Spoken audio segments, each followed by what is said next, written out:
Ang katawan ng dragon fruit ay mabisang pahilom ng sugat. At ito ay kapag nasugatan ka, pwede mong yadyarin ang katawan ng dragon fruit upang gawin mong pultis sa sugat na nangyari sa iyong katawan. Halimbawa natusok ka o nahiwa ka ng mga matatalim na bagay.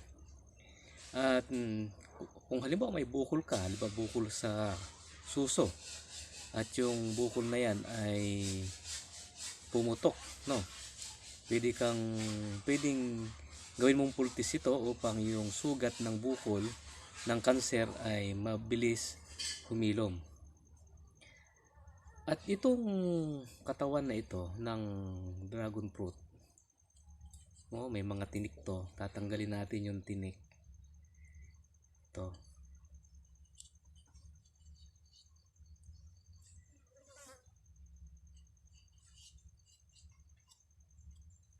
Yan.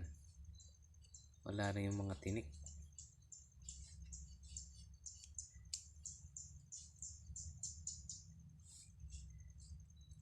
Ito ay pwedeng ihalo sa salad.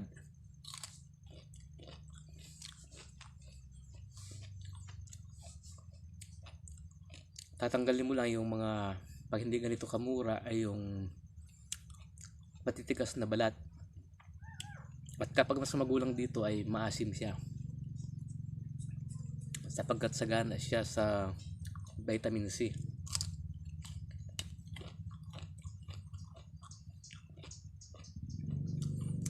Kaya pag may salad ka, pwede mong ihalo sa salad. May kamatis ka at ibang hilaw na gulay, ay ayos na.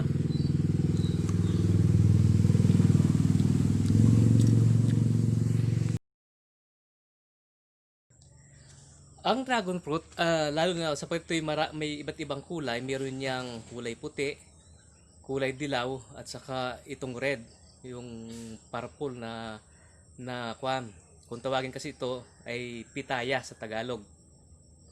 Yung puti nito ay kapag kakainin mo, ito ay mayroong kakayahan na pataasin ang iyong hormones bilang lalaki, yung androgen mo at saka yung testosterone, para magamot mo ang iyong problema sa pagtatalik.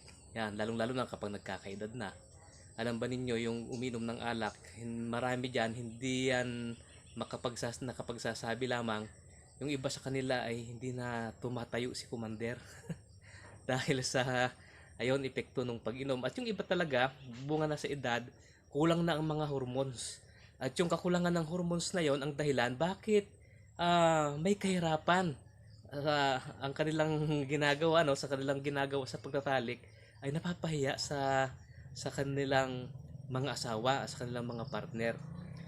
At dahil itong puti na pitaya, itong dragon fruit, ay may kakayahang pataasin ang mga hormone level, yung androgen natin, saka ito yung testosterone, ay hindi mamumroblema sa isang lalaki sa pagtatalik, sapagkat may kakayahan siya nito. Yung testicular dysfunction ay ginagamot nitong dragon fruit, yung puti po yan. Kaya sabi niyo mas maganda, mas gusto ko yung purple nito sapagkat mataas ang anthocyanin. Ay hindi, ang Diyos po ay naggawa ng iba't ibang kulay niyan, sapagkat bawat kulay niyan ay may kanya-kanya ding pangsyon na pwedeng gampanan sa isang tao. Kagaya ng nabanggit ko, yung puti ay talagang patitikasin ang isang lalaki kung ang pag-uusapan ay pagtatalik. Kaya napakaganda nito.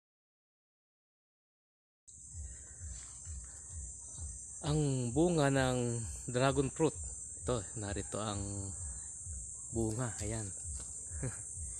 Maraming mga bunga dito. Bukod sa gamot sa nakakatulong sa pagtatalik, mga maliliit pa ito, bagong buka lang ng bulaklak to Bukod sa nakakatulong yan sa pagtatalik ng lalaki, ay yan ay nakakagamot din sa kanser, sa breast cancer, at saka sa cervical cancer, colon cancer, at marami pang iba na uri ng kanser. Sa breast cancer kasi halimbawa ay meron yung tinatawag na gene marker, yung BRCA1 at BRCA2, na yan ay marker din sa cancer sa ovaryo, ay ini-inhibit o hinahadlangan ng dragon fruit.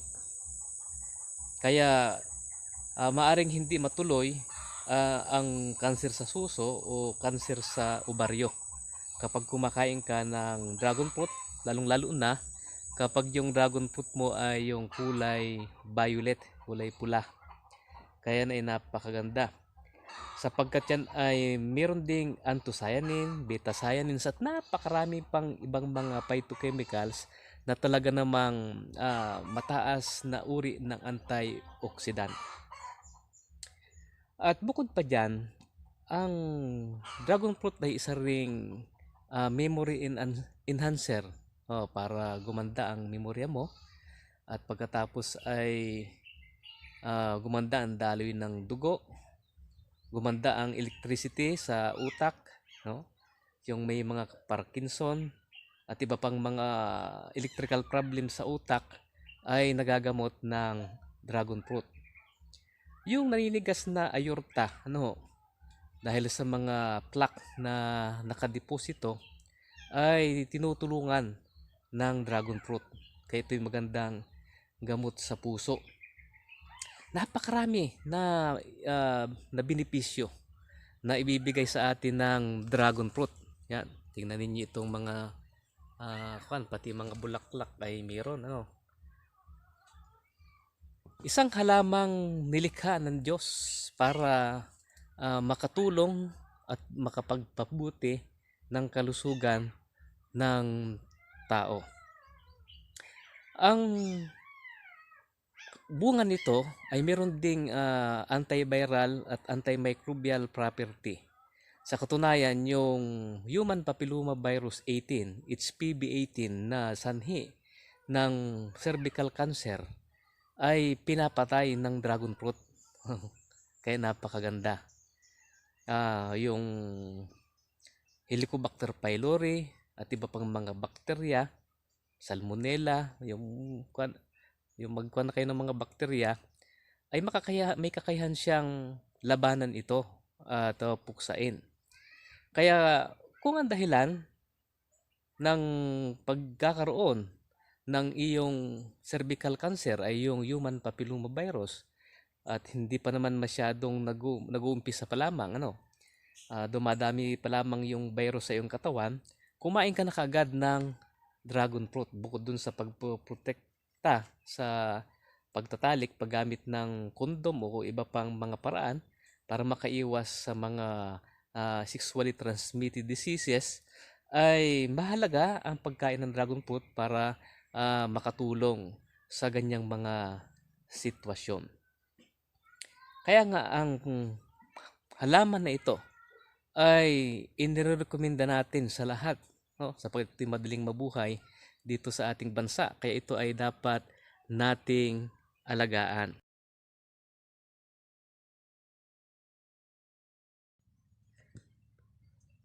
Ang dragon fruit ay napakagaling din sa diabetes, sapagkat ito ay nagpapataas ng sensitivity ng ating katawan sa insulin. Kaya yung type 2 diabetes na insulin resistance ay gagamutin ng pagkain ng dragon fruit. At bukod pa dyan, halimbawa yung problema sa atay, sapagkat ito ay mayroong kakayahan, yung tinatawag na hepatoprotective, nag-iingat ng atay natin. Halimbawa, mayroong tayong problema sa atay, tumatabang atay natin, ay magaling ito sa pagtunaw ng taba. Yan, yung tinatawag na hepatosteatosis, na ibig sabihin niya na fatty liver. At halimbawa, yung atay mo ay nagkaroon ng paracetamol toxicity, ay walang problema sapagkat ang dragon fruit, ano po, ang dragon fruit ay tutulungan ng ang ating atay na ma-detox, malinis niya ang kanyang sarili. Kaya yung toxin na dala ng pag-inom ng paracetamol, delikado pala yung malimit na pag-inom ng paracetamol sapagkat talagang nakakasira sa ating atay. Ayan ay tutulungan ng dragon fruit. Bukod pa dyan, yung tinatawag na obesity. Ang ibig sabihin ng obesity ay nagkaroon ka ng 20% accumulated na taba sa iyong katawan na karagdagan sa normal na timbang. Yung standard na weight. Halimbawa, ang standard weight na kailangan ng iyong edad at ng iyong taas ay nasa 50 kilos. Kapag yan ay naging nadagdagan ng 20%, ay tinatawag na yang obese. Ang 20% ng 50 kilos ay 10. Kaya yung 50 kilos na dapat timbang mo ay naging 60, ay obese ka na. Tatandaan po ninyo yan. Ay lalo na kung naging 40, naging sa halip na 50 kilos ay naging 70 kilos ka. 40 ang nadagdag. Yan, matinding pagka-obese na yan. Ay kung 50% naging 75 o lumampas pa, naging 60%, naging 80, ay sobra na ang pagiging obese mo. Yan ay tinutulungan ng dragon fruit, yung mga suliranin na yan. Sapagkat na may kakayahan ito na makatulong sa pagpapababa ng timbang. At napakahusay talaga ng halaman na ito. Marami pang mga benepisyo na tayong makikita. Subalit ang gagawin natin ay baka sa ibang mga video natin talakayin ang ilang mga ang ilang mga benepisyo pa, para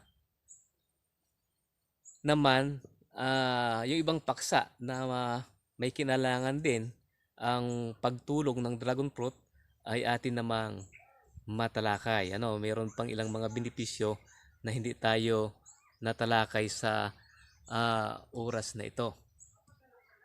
Kaya sana po ay inyo pong patuloy na paalagaan ninyong sarili at kayo ay magsikap na laging makapagtanim na kayo nito. Huwag yung bibili pa lamang kayo. Kung kayo rin lamang naman ay may lugar na pagtataniman, ay subukan na ninyo magtanim. Kaysa doon sa bibili kayo ng 200 per kilo nito, ay medyo mahal din yan.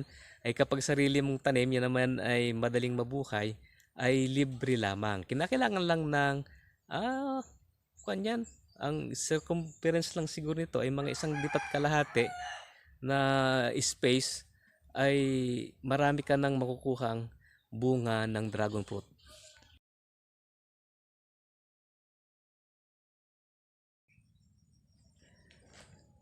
Ang bulaklak ng dragon fruit ay magaling din. Magaling yan sa metal chelation. At bukod pa doon, pwede mo rin gawing salad ang bulaklak. Isama mo sa iyong ginagawang salad. Medyo hiwain mo ng pino, ay napaka-sustansya po niyan. At yung balat niyan ay pwede mong gawing tea.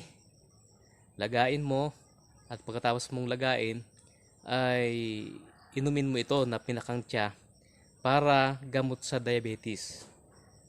Marami kang magagawa sa dragon fruit.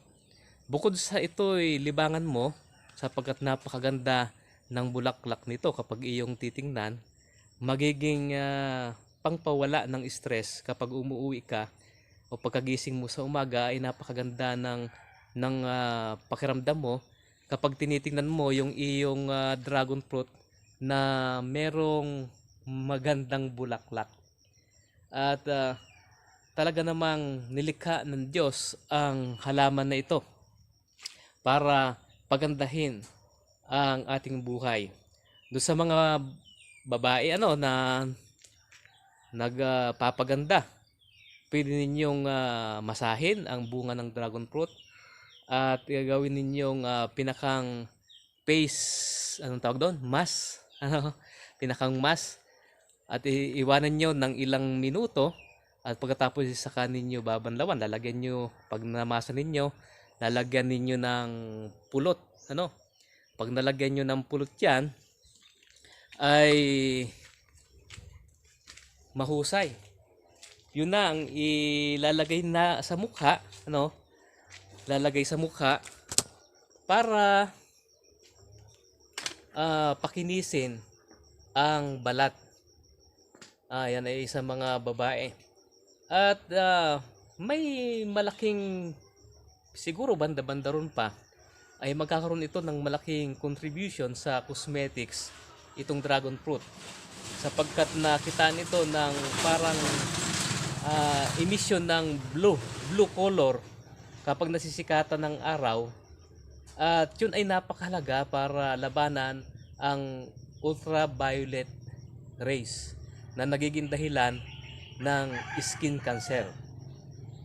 Kaya nga, magtanim tayo ng dragon fruit. Pasisiglahin ang ating pangangatawan, sa ating kalusugan. Ang kagaya ng nasabi ko kanina, ang mga lalaki ay hindi magkakaproblema sa pagtatalik sapagkat yung level ng hormones ay patataasin. Colon cancer, breast cancer, sugat, diabetes, obesity, tapos ay nalimutan ko pala, magaling din po ito, memory enhancer din ang dragon fruit. At ang mga buto nito, kapag kakainin mo, ay kagaya ng chia seeds na may kakayahan ding magtunaw ng taba. Kaya napakahusay na gawin nating halaman ang dragon fruit. Ako nga ay nagtanim ng isa doon sa aking maliit na fish pond, at sa susunod na pagkakataon, kapag nalinis ko yun, ay dadagdagan ko ng dragon fruit at ako'y maghahanap ng kulay puti, sapagkat ang kulay puti ay napakahusay na dragon fruit din.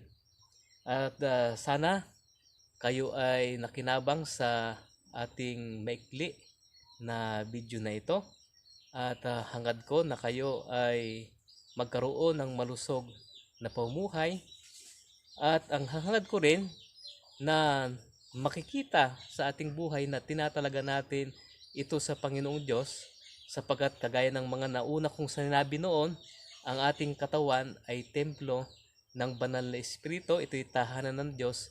Kinakailangan po natin itong ingatan, pahalagahan natin.